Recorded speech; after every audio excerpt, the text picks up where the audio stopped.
All right, section 10.4. Now we're moving on to polar coordinates and graphs and dealing with polar in calculus for the next 3 sections.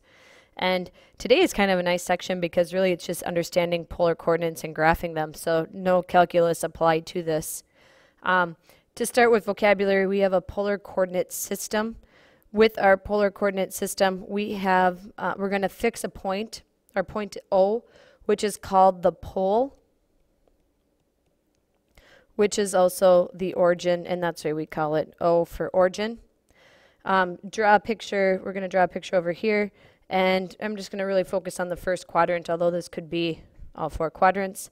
This fixed point, our pole, is going to be at the origin. So there's O. We have our initial ray, and our initial ray is called our polar axis. So polar axis. And this is our positive x-axis. So our polar axis, our initial ray, is, got off the line a little bit, is our positive x-axis. So here's our polar axis. And now, from here, we create our our radians, so our polar coordinates, going back a little bit, are going to be in the terms of r and theta. So remember, our rectangular are obviously in the terms of x and y. Well, now for polar, we're in the terms of r and theta. R is equal to the distance from the pole to our point.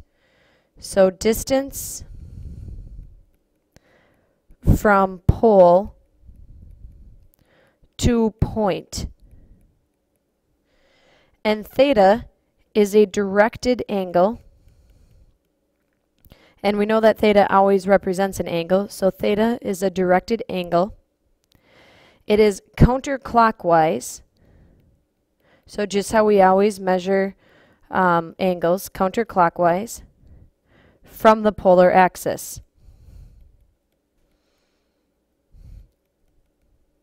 So r is our distance from our pole to our point. Theta is our directed angle. I wish that the coordinates would have been switched around because really you have to adjust for your angle and then you can go your distance. But the coordinates are r, theta, and we have to obviously keep it that way. So if I draw this in, here is theta. Remember, it's counterclockwise. So whatever theta may be, there is theta. That is equal to our directed angle. It is counterclockwise. And then r is our directed, sorry, not directed, r is our distance. So you're going to end up at a point. And there should not be an arrow at the end of this. It should be a circle or a dot. We're stopping there because r is equivalent to a distance. Now we have our point, and the coordinates of this point are r, theta. If we look at some examples for D, we want to plot the following points. Well, a polar grid looks like this. It is made up of concentric circles. Remember, concentric circles mean they all have the same center. And they're intersected by radial lines through your pole. And they can be a little bit different. They're all going to have concentric circles, but some of your polar grids may have more radial lines. If we look at this, obviously this line going here would be our 0 radians. Straight up would be pi over 2. And because we break this up, then it would be we're breaking it up into thirds. So this would be equivalent to our pi over 6 or 30 degrees and pi over 3 or 60 degrees. It doesn't mean that we can't graph pi over 4. We know that pi over 4 would just be 45 degrees, so in the middle. But this is usually the grid that I will be giving you. Just to write down what our polar grid is. Our polar grid is made of concentric circles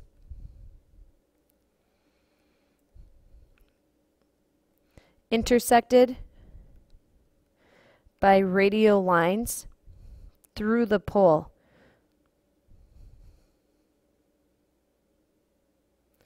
Got a spelling problem here. I can't talk and spell at the same time. intersected. Still having problems. Intersected, whatever, you get the idea. By radial lines through the pole.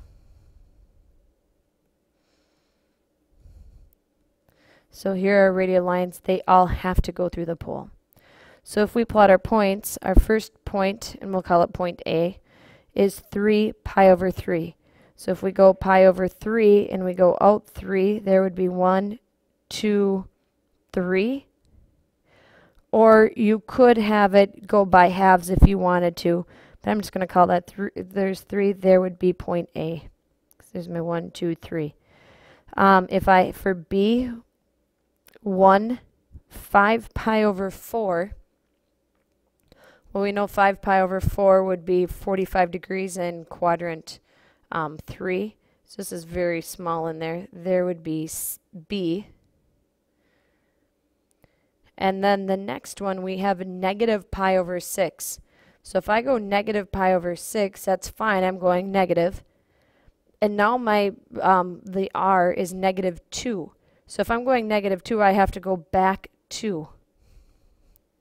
So that would be C. Negative pi over 6, negative 2 brings me back 2.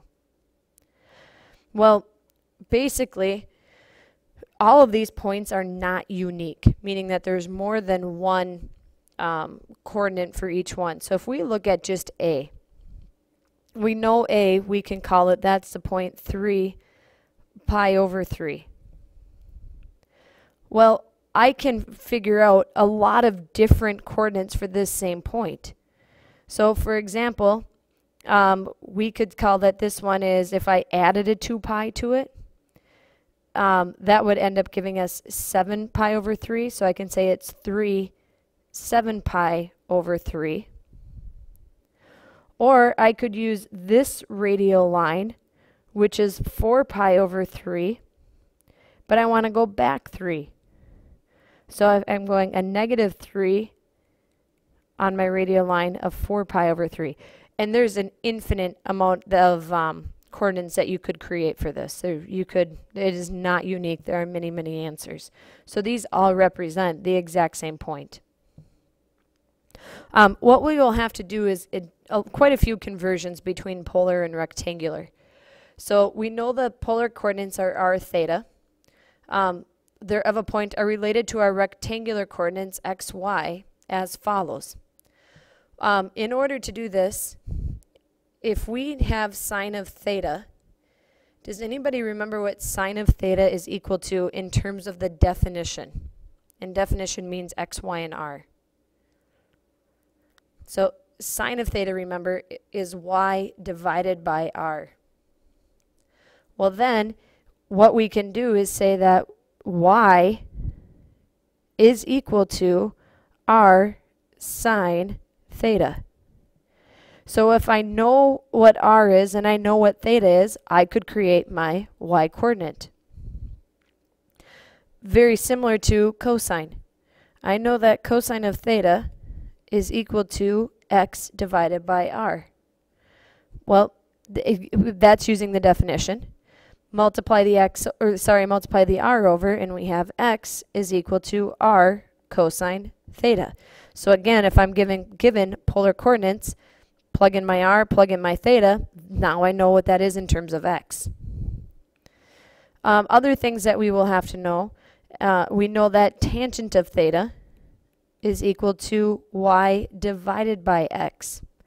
And why this is useful is if I want to get theta by itself. So solving for theta, to get theta by itself, we would need the inverse of tangent. So if I take inverse tangent to the left and take inverse tangent to the right, theta by itself would be equivalent to inverse tangent y divided by x. And now if I know x and y, I can write a polar equation with theta. And the last one is, we know that x squared plus y squared is equivalent to r squared. That's our basic Pythagorean identity if we have our trig. Well, then obviously we can figure out what r is. r is equivalent to the square root of x squared plus y squared.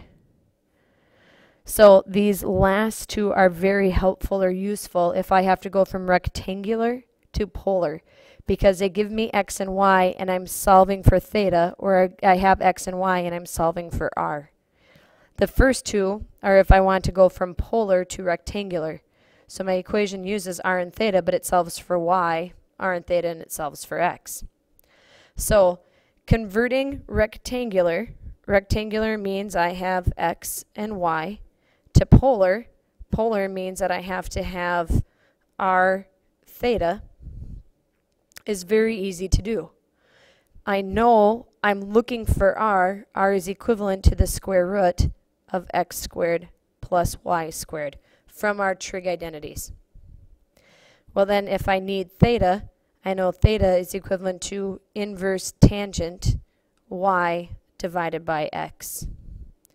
And now I've solved in terms of to convert to polar.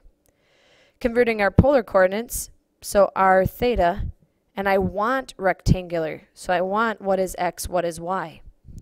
Well, if I want to know what is x, what is y, remember by definition, up here, x is equal to r cosine theta, because polar will be given, I'll know r, I'll know theta. And y is equivalent to r sine theta.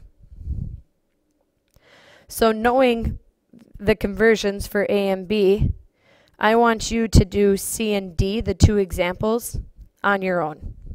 So pause this for a second and then do the two examples, and then I'll write the answers. All right, so now if we look at our answers real quick, what I like to do is just say, if I'm converting, this I know is polar, so r, there's theta. I want rectangular. Therefore, I right away say, what is x, what is y? Because that's what I'm looking for. Plug things in, and we get, obviously, square root of 3 times square root of 3 over 2. There's 3 halves. And for the y, square root of 3 times sine pi over 6. And there's our answer. For this, there's one unique rectangular coordinate. If we look at letter D, you can have multiple answers for this one. So we're converting 1, -1 to polar. So this obviously means that it's rectangular. Here's your x, here's your y. Same thing, if I want polar, what is r, what is theta? Well, r is equivalent to the square root of x squared plus y squared. So r is square root of 2. For theta, theta is equal to inverse tangent, -1 over 1, or y over x. Well, what's unique about this is this happens in many spots, and remember, polar coordinates are not unique. There are many answers for them. So I know that theta can happen at, or theta can be -pi over 4, it can be 3 pi over 4, it could be 7 pi over 4. There are many answers for it. And so you could have different answers here, but logically think about what your answer is going to be. So if you have 1, -1, and you have to make this polar, okay, well, does -pi over 4 square root of 2 make sense? Yeah, absolutely.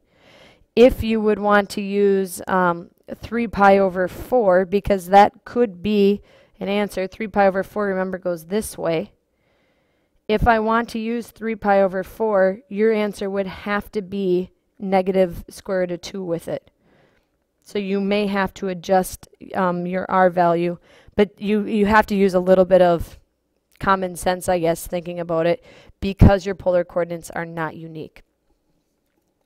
So I always check those types. All right, moving on to the next page.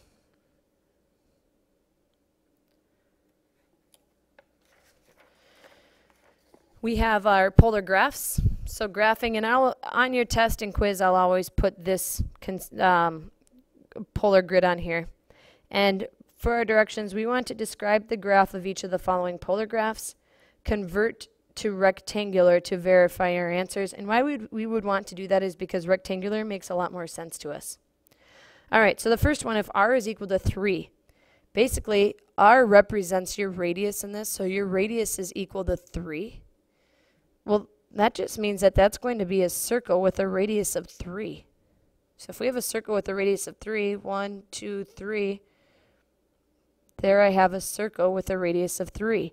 If we verify using rectangular, we can say that, well, we know r, 3, is equal to the square root of x squared plus y squared. Well, if we square both sides, we have 9 equals x squared plus y squared. We know that that's the equation of a circle with a radius of 3. We know that it's centered at the origin. That makes perfect sense to us. The next one, if we have theta equals pi over 6. Well, if we just logically think about this, theta equals pi over 6. This is pi over 6. And it does extend in both directions. Basically, then, that is just a line. Let's convert this to rectangular so it doesn't make sense. Well, if we know we have just theta here, we can use the idea that tangent of theta is equal to the y divided by x. So that gives us tangent pi divided by 6 equals y divided by x. Tangent of pi over 6, if we calculate that real quick, pi over 6 is 30 degrees. That's 1 over square root of 3. So that's equal to square root of 3 over 3. That's equal to y divided by x. Well, yeah, if I solve for y now, y equals the square root of 3 divided by 3x. That's my slope. My y-intercept is 0. That makes perfect sense. That's the equation of our line. Our last one, r equals secant theta. This one is tough, and we don't ever want to deal with secant, cosecant, or cotangent, so we definitely want to convert that anytime that we see those three trig functions. And we can rewrite this then. We know that secant is the reciprocal of cosine, so these are equivalent equations. R is equal to 1 divided by cosine theta. Now, if I multiply cosine over, I have r cosine theta equals 1. Well, in this situation, kind of a tough one. I guess doing this so many times you remember it or know the little hints. But what is r cosine theta equal to? If you flip back to the last page, r cosine theta is just your x. X is equal to 1. So here's a situation where I looked at this. I have no idea what this graph would be in terms of polar. No idea. But here now where I say, okay, well, x is 1. Great, that's a vertical line. So x is 1, and it's not the easiest to draw in a vertical line on a polar grid just because they're not meant to have just a vertical line there. But it can still happen. So in terms of a rectangular, much, much easier. We'll have other things to sketch as well. I'm going to draw a line here so I keep my spacing.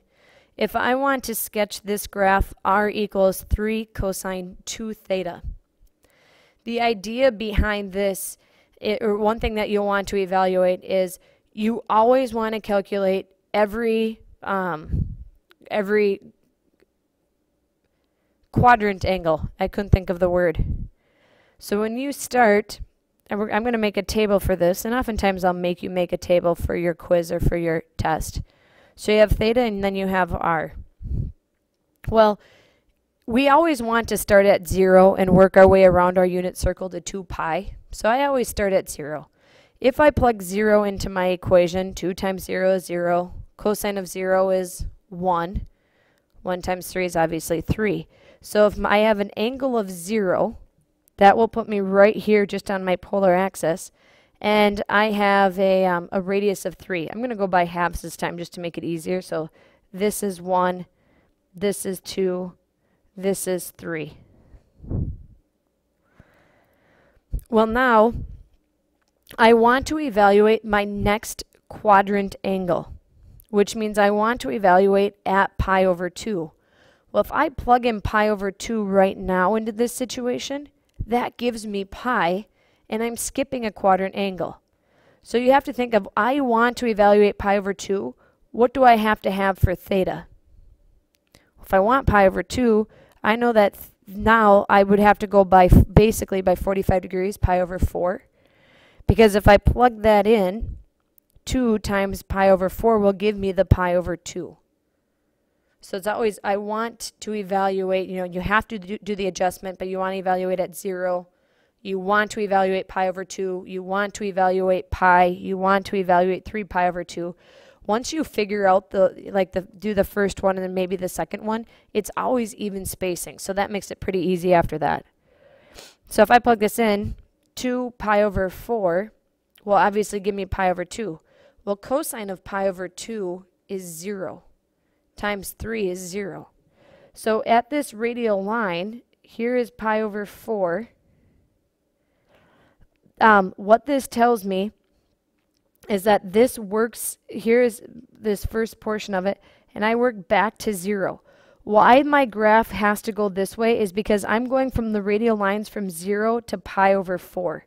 So I'm following these radial lines, and that's why this is going to be called a pedal. The top half of this pedal has to be from here to here, and it has to go in that direction. And then obviously at 0, that's where I will stop. The next one I want to evaluate is at pi. Well, if I want to evaluate pi, theta has to be pi over 2. So plug in 2 times pi over 2 is obviously pi. Perfect, that's what I wanted. Cosine of pi, -1 times 3 is -3. So pi over 2, here's pi over 2, but I want to go to -3. So what this means is I have to go down to -3. Here is my last, if I continue that pi over 4, you're going to keep following that pi over 4 because these are your radial lines from pi over 4 to pi over 2. This is where it would be reflected from pi over 4 to your pi over 2. So then I have that portion, or that half of my pedal. Well, now I know that I'm going by pi over 4, so the next one that I'm going to evaluate, 3 pi over 4. When I plug it in, that gives me 6 pi over 4, or 3 pi over 2. That's equivalent to 0 times 3 is obviously 0. So 3 pi over 4 is now this radial line. I'm going to draw it all the way through. And then basically, I'm going from the point, so I have to be going around. And you cannot cross those radial lines. The next one I'd evaluate now would be pi. So if I plug in a pi, cosine of 2 pi gives me 1 times 3 is 3. So if I graph the point pi 3, that's going to be, here's pi, here's 3. And I'm going from 3 pi over 4, so I can use this portion of the radial line, 2 pi. That will graph the top portion of my, they're the top portion of my pedal. So you get the thickness of your pedal from where that last line was. You have to stick within those, I guess, the radial lines there. The next one would be 5 pi over 4. Plug it in. That ends up giving me, can't think of it right now, 0 for an, 0 for an answer. Yeah, 0 if I plug it in here. Here's my 5 pi over 4. And there it goes. The next one, I'm assuming I'm going to have to move back up here. After 5 pi over 4, I would want to evaluate 3 pi over 2. Plug it in. 3 pi over 2 times 2 will give me 3 pi. Cosine of 3 pi is -1 times 3 will give me -3. So 3 pi over 2. 3 pi over 2, remember, goes in either direction, but I want it to be -3. After 3 pi over 2, I want 7 pi divided by 4. That will give me 0. So there's that portion. And then the last part of it, I'll go to 2 pi, and that will give me 3 for an answer. So I'm going from that radial line, and they're supposed to be symmetric, the pedals, but that's it there. We get the idea, and we've graphed it. And this would be a 4 pedals. These are all our pedals.